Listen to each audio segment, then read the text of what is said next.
bem, agora são 10 horas e 56 minutos. Estamos ao vivo pela nossa Bela Vista FM, Web Rádio KG, e também, claro, pelo nosso canal no YouTube, na nossa página no Facebook, Cidade ao Vivo para ver e para ouvir. Trata agora da questão da enchente. Aí você pensa, mas Ednei, vocês falam de enchente todo dia e já tá um assunto chato, já tá saturado, né? Pois é, tá todo mundo saturado. E a má notícia é que a coisa pode ainda piorar, gente, infelizmente. E é um dos motivos da nossa entrevista de hoje com o Ivan Caruncho, que é chefe da Defesa Civil aqui de Canoinhas, e também com o Marcos Homer, que é vice-prefeito de Canoinhas. E dá para dizer que ele assumiu um posto aí de vice-chefe da Defesa Civil nesses últimos dias, porque tem trabalhado bastante intensamente, né, Homer? Seja bem-vindo, bom dia.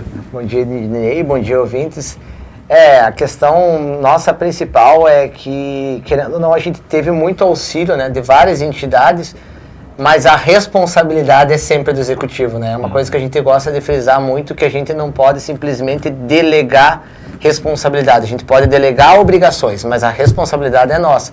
Então, eu estive acompanhando todas as equipes todos os dias, manhã, tarde e noite. Por quê? Porque eu me sentia responsável, do mesmo jeito que a Juliana também estava manhã, tarde e noite acompanhando, porque a responsabilidade é nossa, né? Então, as obrigações a gente pode até delegar uma função ou outra, mas a responsabilidade é sempre nossa. E a Defesa Civil, nesse sentido, né, Iva, tem esse papel de quando tá tudo bem, mas quando o bicho pega, aí é manhã, tarde e noite, né? Bom dia, seja bem-vindo. Bom dia, Ednei. Bom dia a todos os ouvintes. Bom dia a tua equipe. É isso mesmo, Ednei. Então, para nós foi uns dias muito tensos. A gente já chegou no começo do mês. Então, um mês e pouco, já tivemos 2 eventos. Você chegou na hora certa, né? Eu cheguei na hora certa. Sempre fala assim, no momento certo é na hora certa. Deus coloca, né, as pessoas certas nos lugares certos. Com certeza. E a gente está correndo dia e noite, a equipe. A prefeita está fazendo, como diz o Homer, está se desdobrando para fazer o melhor. E a situação para nós não é das muito boas, como você já adiantou. Então, no sábado, da sexta da madrugada para o sábado, a gente vai ter muita chuva. A gente está pedindo muita atenção pro pessoal, nós estamos sob aviso, nós estamos com alerta total dessa situação. E é muita chuva. Muita chuva aqui no Parque do Paraná, no Parque do Planalto Norte. Para nós, as pessoas querem voltar para suas casas, a gente está orientando que não volte. Até passar, pelo menos esse final de semana. Então, hoje o rio está em 7,20. Baixou muito rápido, né? Baixou rápido. O que não é um bom sinal. Não é um bom sinal. E a gente está procurando, assim, orientar as pessoas para eles voltar no 6,15. Por quê? O 6 ele está, a caixa, como nós falamos, dentro do rio, do leito do rio vai estar água. Então, como ele está em 7,20, ele tem 1 metro já adiantado. Então, é muito perigoso a enxurrada, vai ter possibilidade de granizo, ventos. Então, a gente orienta, assim, pessoas que fiquem muito alerta na madrugada de sexta para sábado. Então, assim, o trabalho tá grande. A gente, como você falou, a gente chegou ali na Defesa Civil, a gente olha assim, a equipe que temos ali, estamos em 2. Ou às vezes é só eu, ou que nem o cara, agora tá fechado para de tarde, que o outro saiu para outra missão. Então, sempre fala assim, tem que ter uma equipe preparada para isso. Quando dá isso aí, hoje eu falo sempre assim, a Defesa Civil, hoje nós estamos assim, correndo contra o tempo para ajudar, para fazer a nossa parte. Isso tanto o executivo se dobrando, os funcionários, Secretaria de Obras, a própria imprensa nossa, a imprensa local, estamos sempre se dobrando para fazer isso. Só que a gente tem que trabalhar, a Defesa Civil não deu tempo de eu trabalhar ainda na preventiva. Nós temos que fazer uma preventiva. E essas situações assim, não vamos prevenir o que vai vir tanto de chuva. Não, isso não. Mas dá um pouquinho mais de conforto, de segurança para as pessoas nas áreas principalmente de enxurrada, isso nós temos que trabalhar muito. Você tem toda a razão, principalmente a questão do nosso rio Canoinhas, né, que se fala tanto no desassoreamento do rio, né. Ontem eu estava tirando sarro de um cara que não conseguia falar em constitucionalidade. Agora a gente paga com a língua, né, Homer, né? É que nem aquela mãe que repara na filha dos outros e daí, né, o que acontece com a dela, né? Todo mundo já sabe o que acontece com a filha dela, né? Muito bem. A questão do desassoreamento do rio, que já vem sendo falado há muito tempo, a questão das limpezas, que às vezes alguns órgãos empreendem ali uma missão para tirar as coisas do rio e descobrem coisas incríveis que as pessoas jogam no rio, né? Achando que realmente é um lixão, né, Homer? Coisas que agora a gente sente os efeitos, né? E isso são exemplos de ações preventivas que poderiam ser feitas. Você falou ali, né, da questão da cheia do rio, 6 metros e realmente ele volta para o leito. Mas há famílias ainda nos abrigos ou as famílias estão retornando para casa aqui? Bastante família já voltou, mas a gente tem as famílias nos abrigos. Tem ainda famílias que Porque tem lugares ali, vamos supor, ali na Arraia, que foi a Água Verde, o campo da Água Verde foi o mais atingido. Então, tipo, a Miguel Dalmouros e a José Lulu Vieira, lá no final, naquele calçamento, ainda tem água. Isso eu tava lá ontem, 8 horas da noite, e antes daquela chuva que deu, né? Então tinha água. Então aquelas famílias ali, eles estão todos no abrigo. Então praticamente ali na São Francisco, nós temos famílias, no abrigo da Coab 2, no centro comunitário, a gente tem família, em Marcília a gente também tem família. Sabe? Então, e essas famílias que voltaram para casa, elas sabem que elas podem ter que voltar para o abrigo por causa dessa previsão. Positivo. Eu faço as minhas vistorias, as conversas com as pessoas, como eu sou responsável da Defesa Civil, eu tenho que orientar. Então o que é? A Defesa Civil é proteger vidas. Né? Não é tanto bem material, fica para o segundo plano. Então o que é? A gente tem que pegar e orientar eles. Ó, pessoal, vai ter muita chuva de sexta para sábado. Foi o que aconteceu quando começou a encher. Eu cheguei em casas assim, há 4 dias antes, falando que aquilo ali poderia chegar naquele nível de água. E chegou até mais, tem lugares. E as pessoas, não, aqui nunca entrou água, aqui não vai entrar. Então, tipo assim, nós temos aquela resistência das pessoas que espera até o último. Como tem o caso que hoje as pessoas, tem gente que perderam tudo.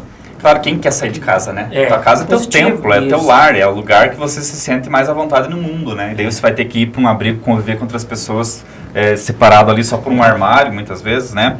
Sabe que essa questão das ações preventivas, Caruncho, quero compartilhar contigo uma informação que até compartilhei com a prefeita hoje, que está na coluna Painel SA da Folha de São Paulo. As seguradoras enviaram ao ministro da Integração Regional, Valdez Góes, uma proposta de projeto de lei para a criação de um novo gênero no setor voltado para desastres naturais. A cobertura prevê alagamentos, desmoronamentos pela chuva, problemas frequentes no centro-sul do país, né? Na conversa com Góes, se discutiu a possibilidade de que estragos causados pela seca também, né, poderia estar nessa questão. O projeto é da Confederação Nacional das Seguradoras e, caso seja encampado pelo governo, substituirá outro em tramitação no Congresso, mas considerado inexequível. E a ideia é que o seguro seja obrigatório para moradores de área de risco. Então, se vai morar em área de risco, compulsoriamente você vai ter que pagar um seguro. A apólice garantirá um pagamento de até R$13 mil às vítimas, e o valor seria depositado via Pix após as autoridades decretarem calamidade pública e atestarem o desastre. Também seria pago R$5 mil por morte na família. E isso, olha que interessante essa informação, que vocês devem estar pensando, e quando que a gente vai conseguir obrigar uma pessoa que mal recebe um salário mínimo a fazer um seguro, né? Sendo que seguro é uma coisa que ficou considerado de rico, né? Rico faz seguro. Mas olha que a parte mais interessante dessa notícia é isso aqui, ó. Pelos cálculos dessas seguradoras, o consumidor desembolsaria R$2 por mês cobrados na conta de luz. As distribuidoras de energia fariam um repasse para as seguradoras. Então as seguradoras, elas estariam dispostas a fazer esse seguro por R$2 por lar, né, por unidade consumidora da Celesc, por exemplo. Isso seria descontado na conta de luz. Claro que daí o bolo que faria o grande volume, que eles poderiam depois pagar R$13 mil, né, R$15 mil, perdão, para as vítimas desse tipo de desastre, né, e R$5 mil se houvesse uma morte na família. Interessante, né, Romero? Países com a carga tributária parecida com o Brasil, eles adotam esse sistema, né? A Austrália, que é um país que tem muitos desastres naturais, né? Japão, então, países com uma carga tributária semelhante ao do Brasil já fazem isso, né? E realmente... Não, e R$2, né, na luz não vai ser nenhum absurdo. E a gente tem que avaliar R$2, mas essa empresa vai pegar um montante de R$2 de várias pessoas, vai colocar em fundos de investimento e tudo, então eles conseguem capitalizar esse dinheiro, né? Não é só o valor bruto. É um modelo que certamente as seguradoras veem como sustentável, porque se não visse, não iam se meter também. Né? Com certeza, ninguém entra para ter prejuízo, né? Exatamente, ainda mais seguradora, né? É uma boa coisa. Mas, claro, isso é uma proposta, pode ser que dê certo, pode ser que não dê, mas é uma ideia que entra na questão da prevenção. Porque, claro, você vai ter o desastre natural, você vai ter a sua casa alagada, mas depois a volta com tudo perdido, né? Móveis, eu vi ontem um vídeo que me cortou o coração da Josiela, ali que tem um salão na Rua Velha, né? Na rua Etelvina de Almeida Pires, ela mostrando que era tudo MDF, né? Quase tudo hoje é MDF. O MDF, como todos sabem, se é atingido pela água, ele começa a inchar e aquilo dá PT, né? Você não tem mais como como fazer aquilo funcionar novamente. Mas, Homer, queria que você relatasse para a gente, você que estava dizendo agora há pouco até que a gente saiu fazer reportagens esporadicamente, né, e aleatoriamente, e sempre a gente encontrava o Homer em alguma situação, ou salvando um cachorro, ou cobrindo eternite com uma casa, ou com o pessoal do Exército, que também temos que destacar, né, o Exército fez um trabalho maravilhoso de ajuda às famílias que tiveram que sair de casa. Queria que você relatasse para a gente, desde o dia 4, que a gente viu lá vocês fazendo o trabalho lá na Antagorda, como que vem crescendo, como que vem aumentando o dilema aqui da cidade com relação a essas intempéries. Então, ali o início, né, de outubro ali foi uma situação desesperadora, né, algo que acontece que realmente não há nem como prever, né? Uma enchente ainda, ela se anuncia e as coisas vão de forma gradativa acontecendo, você tem de certa forma como você se programar. Mas ali não houve, né? Então a gente chegou em residências ali que poderia até ter 1, 2 pessoas, 3 que poderiam fazer o que nós estávamos fazendo lá, que o Dinei acompanhou, de subir em cima da casa, passar uma lona, mas o choque que elas sofreram era tão grande que impediam elas de reagir naquele momento. Então, realmente foi desesperador chegar lá, né? Principalmente porque nós estávamos com a equipe ali do Exército, e isso daí, ó, Ednei, eu posso afirmar com 100% de razão, porque eu estava nos locais, se não fosse o Exército, metade das ações, no mínimo, que foram executadas, não teriam sido feitas. Por quê? Porque eram ações que denotavam de pessoas com preparo físico, né? E também com consciência de que poderia acontecer algo. Então a gente tinha que ter uma das coisas que nós colocamos ali na nossa base quando a gente delegava funções é não expor ninguém ao risco, né? Porque você acaba tentando querer ajudar uma pessoa e você acaba expondo a tua vida. Então eram pessoas que tinham preparo físico, preparo mental para estar atuando naquelas ações. Então essa ajuda foi incrível. Mas ao primeiro passo que nós tínhamos que chegar numa comunidade com uma motosserra, que é algo que talvez não foi anunciado, mas as nossas equipes, nós tínhamos 2 motosserras, porque tinha comunidade que a gente tinha que abrir o caminho para chegar até a comunidade, né? Dar voltas, porque caiu o poste. Então, a partir do momento que a gente estava fazendo isso e tinha previsão de chuva, de enchente, eu já avisava para os meninos, ó, hoje a gente está cobrindo uma casa, hoje a gente está levando um eternite, daqui uma semana nós vamos estar tirando pessoas das suas residências. E foi exatamente o que aconteceu, né? Então a gente estava ali, saía cedo, porque o interior nosso é muito longe realmente, né? Então a gente chegava cedo, voltava de noite, almoçava no trecho. A gente tem várias famílias que ofereceram almoço para nós, mas a gente sabia que na outra semana já tinha. Então a gente tinha que dar o melhor da gente e guardar um pouquinho de energia para o que estava por vir. Então, sabe? E eles sempre foram muito prestativos com isso, né? Então, o que a gente pede para a população também, em geral, é que tenha um pouquinho de paciência. Eu sei que teve várias pessoas que foram afetadas, que têm acessos a comunidades que ainda estão comprometidos, mas o que a gente conseguiu fazer, a gente fez.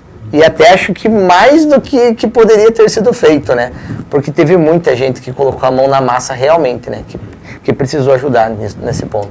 A gente tem que ser solidário a todas essas pessoas. A gente, essa semana foi falado até na Câmara sobre os voluntários que resgataram animais, né? Porque daí teve aquela divisão ali, né? Os animais que foram pro Ditão eram os que tinham donos. Aí os que não tinham donos, as ONGs levaram para um abrigo. Enfim, deu toda aquela história que a gente já sabe qual é, né? A gente mostrou essa semana aqui no programa.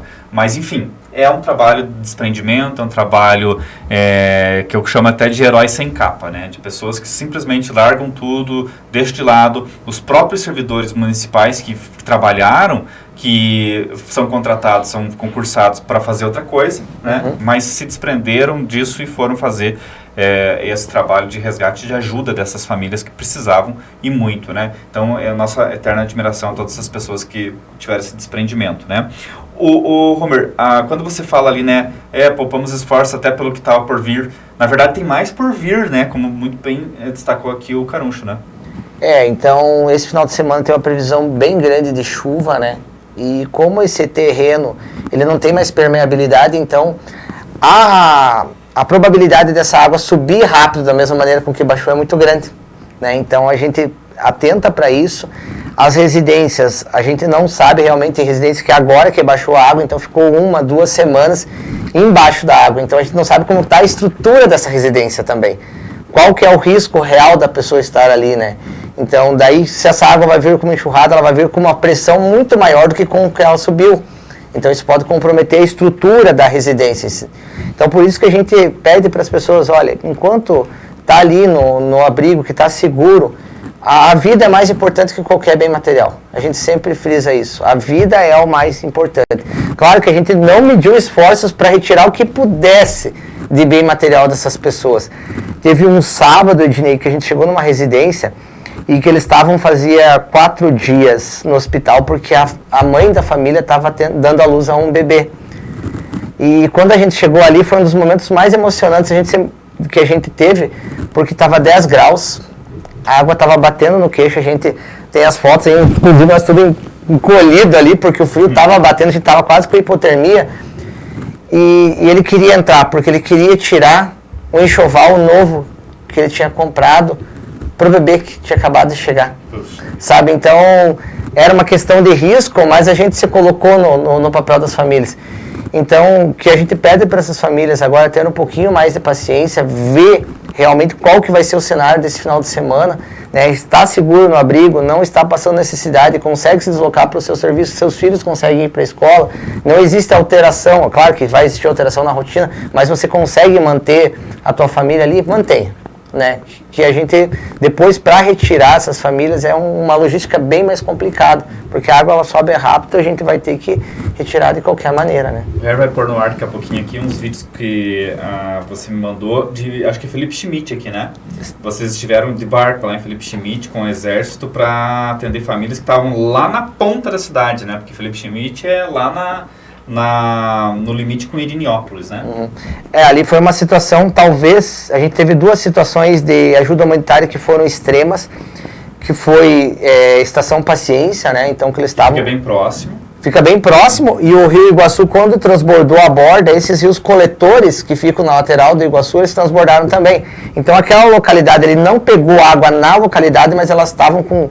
O acesso deles tinha quase 2 metros de água para chegar até. Dá para ver pela imagem que você fez ali, parece The Walking Dead, né? Aquela casa antiga ali que você mostra no vídeo, ela parece que vai cair no meio da água ali, né? Porque já está bastante comprometida a estrutura da casa e ela está quase que a metade dela tomada pela água, né? É assustadora aquela imagem ali que vocês fizeram, o Harry está rodando as imagens. Ali, Ednei, então a gente teve que subir 1 hora de barco, né, porque só tinha acesso pelo Rio Iguaçu e a correnteza do Iguaçu estava muito forte, né, então a correnteza estava muito forte e os motores quase que não conseguiam vencer, então foi 1 hora para chegar até lá. O retorno daí, como é favorável, a correnteza foi um pouquinho mais rápido, mas 1 hora de barco para chegar até aquelas famílias.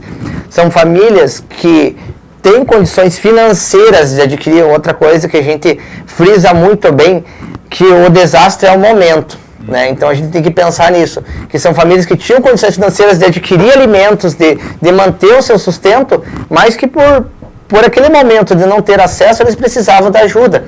Então a gente teve acompanhamento até de militares de Curitiba, e a gente sempre frisava isso, que você vai chegar numa casa, a casa vai estar bonita, vai estar arrumada, né? Vai ser uma casa que você olhando parece que as pessoas têm condições financeiras de se manter, mas aquele momento fez com que ela não tivesse a possibilidade de ter o alimento. Então é um momento, o desastre é um momento, né? Diferente de uma condição que a gente chama de análogo, que é aquela pessoa que já está, né, numa condição vulnerável social e que precisa de ajuda. A gente entrevistou uma senhora lá no Tá Gorda, que me tocou muito, ela ter dito assim, se eu saio de casa, eu deixo tudo arrumado, tudo limpinho, né? Porque vai que eu recebo uma visita, né? Então assim, almoço já limpa, a casa já tudo brilhoso, o chão brilhoso, tudo, né? Porque imagina receber uma visita com a casa suja, né? Com roupa, com louça na pia. E aí de repente vem um pinheiro, né? E acaba com tudo. E aí você não tem nem quem culpar, né? Porque é a natureza, né? Esse do pinheiro ali do Juca, né? Que até vocês tiveram. Dele, né? Foi um dos dias mais difíceis para nós, porque a gente teve que retirar os 2 pinheiros de dentro da casa, né? Então nós com a equipe ali, a gente foi cortando os galhos primeiramente, né? A gente tem todo o desenho ali, a gente teve que cortar os galhos, depois pegar com uma corda, retirar. Então foi um trabalho braçal muito forte, E aquela velha história, eles estão com um trauma psicológico muito grande e todas as famílias foram afetadas. Então, houve mutirões para ajudar algumas famílias, mas também todos precisavam de ajuda, né? Então é aquele momento que precisa de um externo ir lá e fazer esse trabalho, sabe, Ednei? E uma outra questão também que a gente fez na sexta-feira, que foi muito importante, é que não tinha passagem para Porto União e nós precisávamos dos medicamentos dos pacientes oncológicos. Foi uma outra situação que, se não tivesse o Exército junto com nós, para a gente transpor todo esse trecho, passar por 2 barreiras, passar por 2 alagados, a gente não teria esses medicamentos. E depois a gente foi no mesmo, até eu estou pedindo, estou me dando uma espécie de pressão de contas por que eu não tive no dia junto com o governador, porque a gente utilizou esse mesmo trajeto, né? Então a gente foi para Porto União, no retorno esses medicamentos ficaram num carro onde dava passagem e a gente já subiu para a serra. Devido às condições ali que estava o trecho, nós levamos 4 horas para chegar até o último ponto. Então a gente conseguiu ir, Ednei, nas maiores extremidades do nosso município, que é lá na Campina dos Amador, praticamente 4 horas. Campina dos Amador fica onde? Fica quase na divisa com a barragem do Rio Timbó. Ela fica quase... Passou-se 10 minutos dali, é Timbó Grande já. E ali transbordou os rios e eles realmente estavam sem acesso, tanto para Timbó Grande, que é o principal acesso deles, porque para eles é mais fácil ir para Timbó Grande do que vir para Canoinhas, tanto para Timbó Grande quanto para Canoinhas. Então eles estavam com os acessos prejudicados. O Homer, eu vi ali o primeiro vídeo, se o Harry puder repetir ali de Felipe Schmidt, vocês mostram ali uma chaminé, né? Acho que é o correto falar chaminé aquilo ali, né? E essa chaminé é a mesma que foi postada pelo professor Josmar Kachuk, lá do Felipe Schmidt, mostrando que no dia 17 de outubro a água alcançou ali. Depois eu vou pedir pro Harry pôr a imagem que ele postou no Facebook, só não sei porque não tá indo pra você aí, Harry, mas daqui a pouco chega.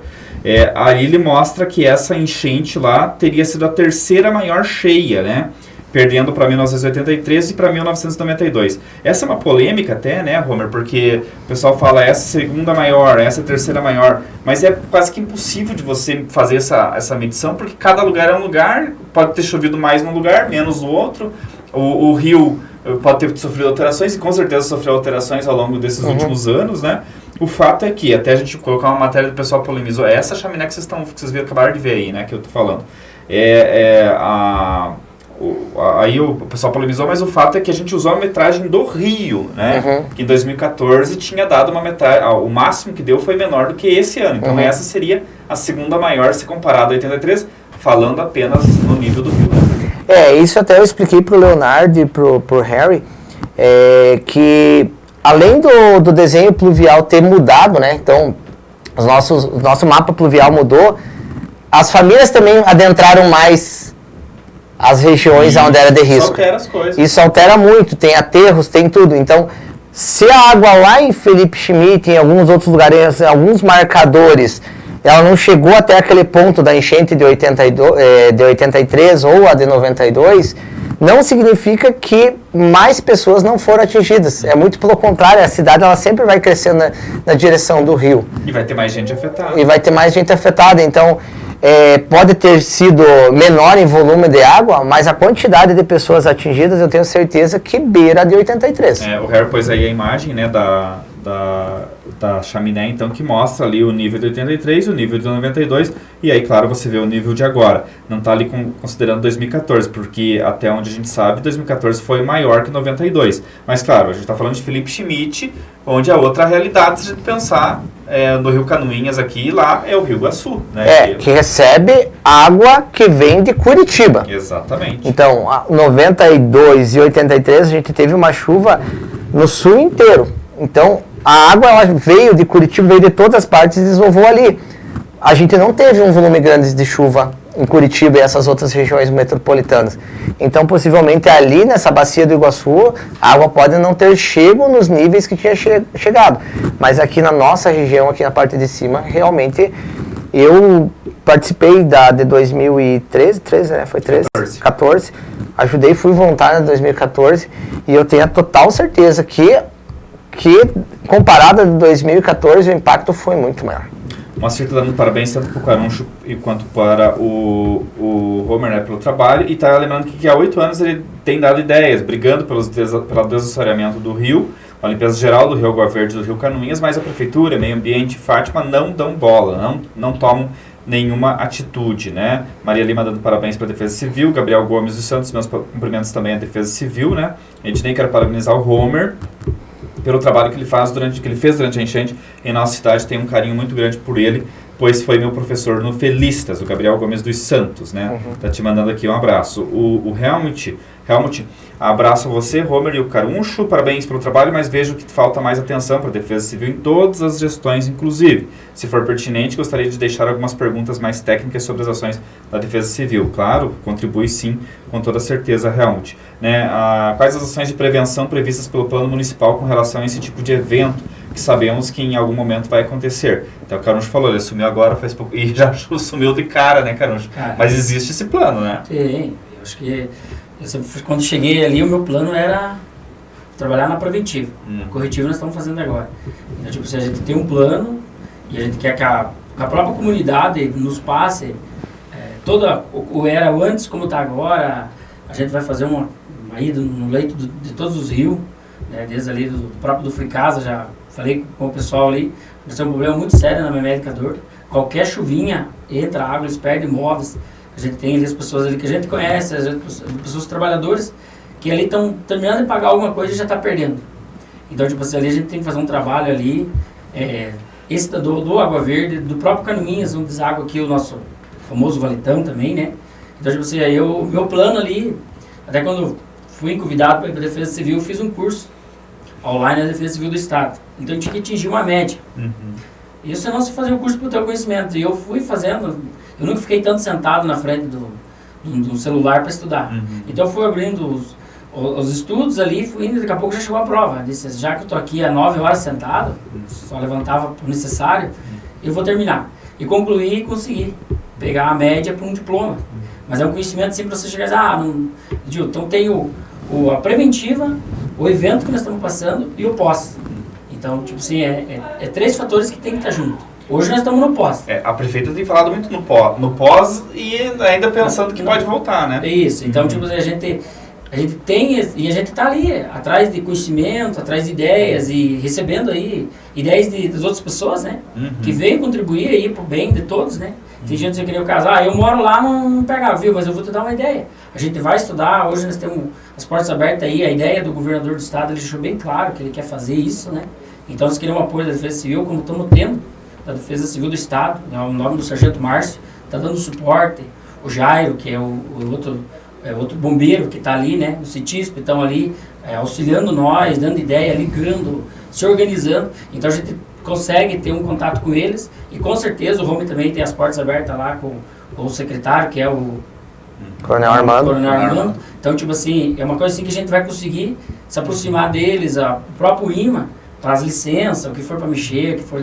A gente tem que fazer a parte do como cidadão. Para as próprias autoridades isso é ruim, né? Porque são pegas de surpresa. A gente vê até a irritação do governador, no sentido de que muita coisa poderia ter sido prevista, mas também nem tudo, né, Homer? Tem coisas que são imponderáveis. É o caso do que aconteceu na Antagorda. Quem que ia adivinhar que ia cair aquele volume de pedra de granizo, que foi uma coisa absurda lá, né? E assim, Ednei, uma coisa que é muito importante que você frisou é que não depende só da boa vontade do ente público, mas também as licenças e autorizações ambientais. Isso torna muito moroso as ações, sabe, Ednei? Então... Se arrancar um pinheiro que estava ameaçando a casa lá do Juca, né, teria que fazer todo um procedimento ambiental, né? Sim, inclusive a gente chegou em lugares onde o pinheiro realmente caiu, que já tinham feito uns 2 a 3 pedidos de corte e não tinha sido liberado. Entendeu? Sabe, Ednei? Então, essa questão do licenciamento ambiental é o que amarra o poder público, muitas vezes. Claro que existe também a questão do invencionismo, do não ter um planejamento a longo prazo. Isso existe, claro. A gente não é hipócrita de dizer que não, em alguns momentos o poder público não pensa nisso, mas a gente é muito amarrado. né? Desde a questão do mineral, que é algo que nós temos um déficit gigantesco, a região de Canoinhas, porque a gente tem dificuldade em fazer o licenciamento.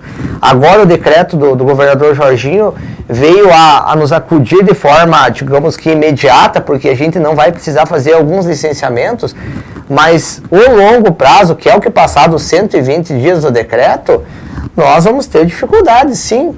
Né? Porque a gente não consegue licenciar uma mineradora para que a gente possa ter material para responder à necessidade do interior, a gente não consegue colocar uma retroescavadeira numa área que é de proteção permanente, porque o município, ele tem as mesmas obrigações civis que o cidadão comum.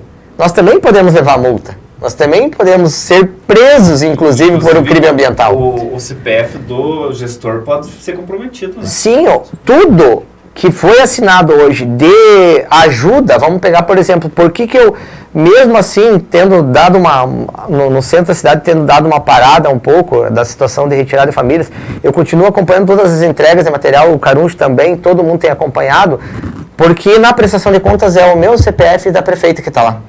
Se acontecer qualquer coisa, nós que vamos estar respondendo. O Helmut está chamando atenção aqui que o plano de contingência do município, ele está com a versão 2019, né, constando inclusive com participantes da antiga gestão. Ele não tem que ser atualizado, Romer, esse plano de contingência? Sim, ele já foi... Ele foi atualizado. Ele está em atualização. Tá, que lá está ainda a versão... A versão 2019. Quando eu cheguei, uma das primeiras coisas que eu conversei com a prefeita foi isso.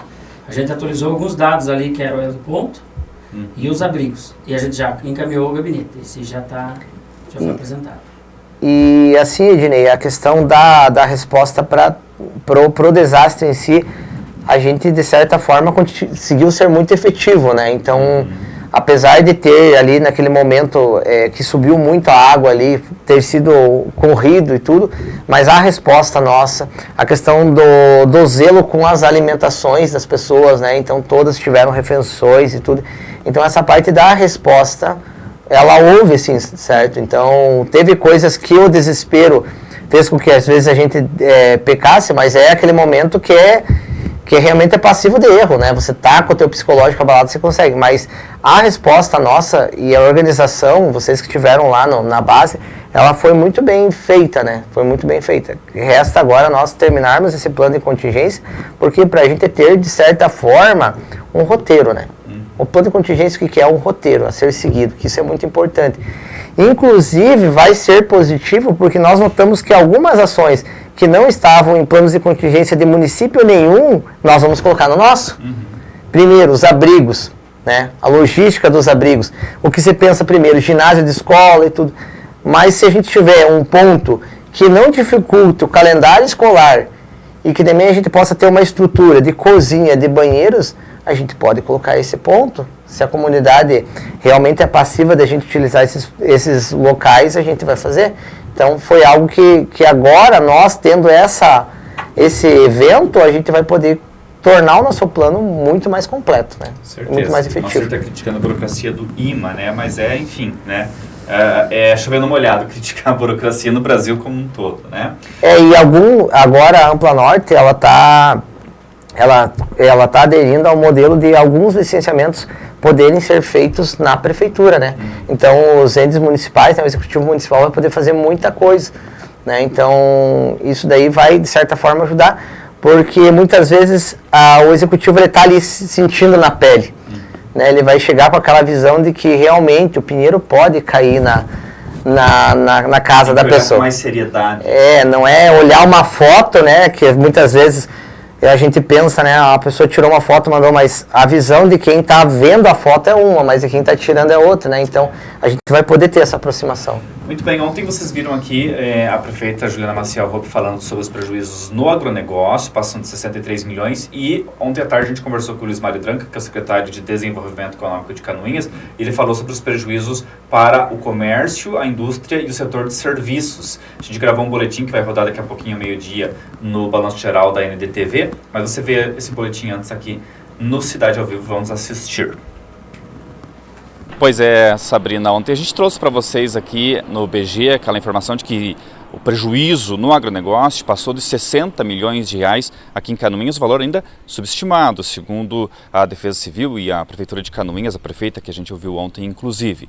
Ontem à tarde saiu então outro dado, bastante preocupante, que mostra que a indústria e o comércio teve um prejuízo de pelo menos 5 milhões e 400 mil reais com essa chuvarada que começou dia 4 de outubro e que ainda tem previsão de mais chuva, pelo menos até o final do mês. Até agora já foram mais ou menos 500 milímetros de chuva, o que causou muitos prejuízos, principalmente no comércio. O Cindy Lojas, a SIC, que é a Associação Empresarial aqui de Canoinhas, a Secretaria de Desenvolvimento Econômico, fizeram uma enquete e ouviram 80 empresários. Desses 80, a metade são do comércio. E eles apontam esse prejuízo aí que, sem sombra de dúvidas, vai trazer aí muitas consequências, Até porque Canoinhas é uma cidade bastante agrícola, então muitos dos agricultores que contavam com os ganhos agora da colheita de fim de ano, de fumo principalmente, não vão ter esse ganho, ou seja, vai prejudicar o comércio. E eles já estão sentindo esse prejuízo, principalmente aqueles que tiveram as suas lojas invadidas pela água da enchente. A gente conversou com o secretário de Desenvolvimento Econômico aqui de Canoinhas, que falou sobre essa questão. Nesse levantamento, até o dia 19, chegou no valor de 5 milhões e 460 mil reais. Então é um valor alto, E constatamos também que 50% das empresas atingidas são as MEIs e o restante as outras categorias de empresas. Visto todo esse problema, todo esse prejuízo que assolou a região, nós entramos em contato também com o secretário Silvio Drevec, e informando que o Estado estará disponibilizando, através do Pronamp emergencial, um subsídio da taxa de juro dessa linha de crédito. Então, aqui a Secretaria do Desenvolvimento Econômico e também a Sala do Empreendedor estará recebendo os empresários para orientá-los também a como acessar essa linha de crédito do governo estadual. Outra questão colocada aí pelo secretário para a gente é de que os MEIs, os microempreendedores individuais, que são a maioria dos empresários aqui da cidade, terão uma linha específica de crédito. Além dessa linha do Pronamp emergencial, também estará disponibilizando uma linha específica para os MEIs, também, que é o programa Juro Zero. Já existe essa modalidade, mas terá agora mais uma modalidade também para os MEIs, então, que tiveram prejuízo, Só vale ressaltar que tanto para o Pronamp emergencial, como também para o programa Juro Zero para os MEIs, eles terão acesso, mas desde que estejam nesses municípios onde foram decretados a questão do estado de emergência, ou de calamidade pública. Outro dado relevante sobre essa enquete é que 98% dos empresários ouvidos não têm seguros contra intempéries. Volto com você, Sabrina.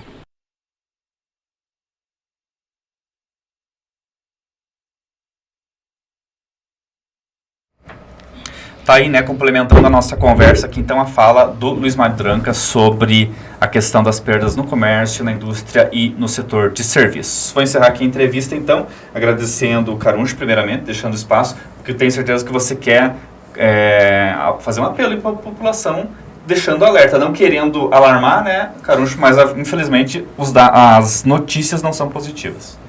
É isso aí, gente. A gente quer redobrar de novo a atenção do pessoal, principalmente essas pessoas que já foram atingidas, que estão querendo voltar. A Defesa Civil não autoriza essa volta. Se eles quiserem voltar por conta, eles sabem o risco que eles podem correr. Então, na madrugada de sexta-feira, reforçando, a gente tem muita chuva para a nossa região, e o sábado também vai ser bem intenso de chuva. Então, a gente pede assim, para todos eles assim, que muita atenção, que vai dar todo o transtorno. Como o vice-prefeito falou, eles estão no abrigo, já estão lá com alimentação, estão colocados, evite. Aí segunda, terça-feira a gente começa a conversar de novo para a gente organizar as voltas deles para casa, com alguns caminhões do município, com o apoio do município. A gente sabendo assim que não vai ter problemas futuros. Então agora para esse final de semana estamos todos nós sobre alerta, já o boletim vem do estado, a gente está todo ciente do que pode acontecer. E eu quero agradecer também aqui, Ednei, várias pessoas que nos deram esse suporte para nós fazer esse trabalho. Tanto, como o Romulo já citou, o Exército, a gente vem lidando com os Eternites, com descargas ali, faz isso um mês já. Então, a Agro Pedrinho, se você me permite, a pessoa assim do Pedrinho, uma pessoa que se pediu, ele manda. A própria Univale, do Maninho, também é muito parceiro. A CIA Canoinhas, o nome do Gerson, liguei uma vez para ele já veio fazer a descarga pra gente. E as descargas do Eternite é só com empilhadeira. Então, nós não temos horas para empilhadeira. O Pontarola também, né? Então, tipo assim, o Pontarola também, várias empresas nos apoiaram. O pessoal da igreja, que deu esse suporte do pavilhão, sabe? Para alimentação, para guardar as doações, a organização de todo mundo, os voluntários mesmo, se doaram para essa causa. Então, o povo de Canoinhas, assim, a gente é atingido, mas o povo é abençoado. Eles ajudam, eles correm atrás, eles têm vontade de ajudar. Em alguma coisa estão ajudando. Ali, sempre falei assim, pessoal, a gente tenta fazer o melhor. Ninguém sai de casa para tentar fazer o pior ou até mesmo fazer corpo mole. A gente corre até o último. Né? Ontem a gente teve lá no Taunay, uma área que está isolada. Acabamos furando o pneu. Vamos pegar o macaco lá, o macaco não ajudou ainda, já tivemos que emprestar. O cara veio de moto trazer ligeiro para nós, ajudou nós nessa situação. Então, assim, a Polícia Ambiental sempre estava ali nos apoiando, a Polícia Militar, a própria PRE, a Polícia Rodoviária do Estado, em nome do comandante Sacinski, né, agradecer todos os órgãos, o Corpo de Bombeiro, o Tenente Bruno também, sempre posto ali, o pessoal da Celesc, da Casan, que deu um suporte agora para a gente lavar algumas ruas para nós, né, em nome do Ariel ali, uma pessoa assim, manda uma mensagem, de imediato já responde. Os nossos secretários também nunca me deixaram assim no vácuo, assim como se diz na gíria, né? Manda uma mensagem para resolver uma situação tão pronto. O pessoal que está ali fazendo as marmitas voluntário também ligam para a gente liga para eles, a gente tem esse contato. A organização, a logística lá dentro em nome da Zenilda, ali da logística dentro do pavilhão, está sendo assim bem direcionado, sabe? Os professores que estavam sem dar aula, até na terça estavam lá no pavilhão, organizando, descarregando, carregando cesta básica. Fomos juntos no domingo para Serra das Mortes, na segunda-feira para Barra Mansa, ontem Taunay. Então, tipo assim, todo mundo tá fazendo esse esforço. Quero aqui agradecer do fundo do meu coração, que pode ter certeza que a gente errou. Algumas coisas a gente não é perfeito. Mas pode ter certeza que eu dei o meu melhor. E vou dar até o final. Sempre falei assim, eu visto a camisa com esse tipo de situação. Uma corrente do bem, né? Todo mundo está de parabéns por fazer parte dessa corrente do bem. Deixa espaço para você se despedir, Homer.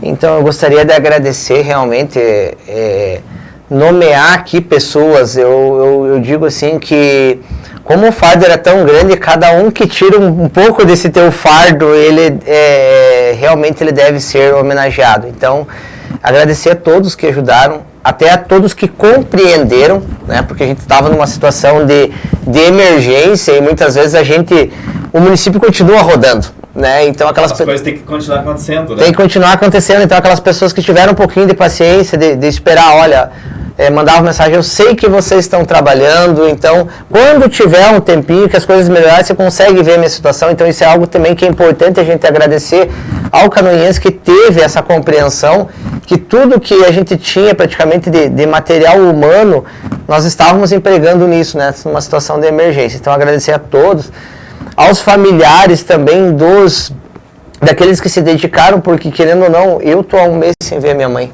Né? Então, a Tereza, deve estar assistindo a gente lá. Tá, tô quase há um mês. Ela manda mensagem todo dia perguntando se eu tô bem, pra mim me cuidar. Quando baixar enchendo, traz aquele feijão, dona Tereza. Não, mas vamos trazer sim. E as pessoas que compreenderam isso, né? Isso é muito importante. E dizer que a gente é falho, a gente é humano. Nós não podemos estar em todos os lugares ao mesmo tempo, nós não podemos atender a todos, assim. Mas eu digo que a gente teve no limite daquilo que era humanamente possível para nós fazermos. Fazer um apelo novamente para que as pessoas não se exponham, não corram riscos, né? Eu friso muito bem que quando tinha situações assim que eram de urgência e de emergência e que uma pessoa poderia se expor, nós dizíamos, aguarde um pouco, nós vamos chegar, nós temos umas pessoas que são capacitadas, pessoas que têm preparo físico para executar isso daí e, acima de tudo, que tem os itens de segurança. Então, não se expor, as pessoas não se expor. Eu sei que existe hoje essa ânsia do retorno, a ânsia de arrumar as residências, mas para as pessoas tomarem muito cuidado. Isso é muito importante nesse pós-enchente. E dizer que é uma situação que ninguém queria viver, a imprensa não quer anunciar isso, o executivo não quer fazer, o voluntário ele enche o coração dele de emoção, a endorfina, a adrenalina sobe e ele executa essas funções, mas não é algo que alguém queira fazer, a gente faz porque realmente todo mundo diz, nossa, Homer, você se desdobrou, você entrou em alagado, você passou rio nadando, que eu tive que fazer isso, é algo que a gente não quer fazer. A gente quer que não esteja alagado, que nós chegamos lá na família, que possa tomar um chimarrão, comer um cookie, né? Mas infelizmente a gente está indo numa situação que não é legal de nós estarmos em todos os lugares que nem a gente estava. Então, agradecer essas pessoas até pela hospitalidade. Teve vários dias que a gente teve que almoçar e até jantar no trecho. Então, as pessoas sempre foram sucintas com nós, foram solistas e a gente agradece muito isso. E dizer assim, a gente pode não ser perfeito, mas tem uma coisa que a gente tem que talvez poucos tenham, é a empatia de se colocar no lugar das pessoas. Isso é muito importante. Empatia acima de tudo, né?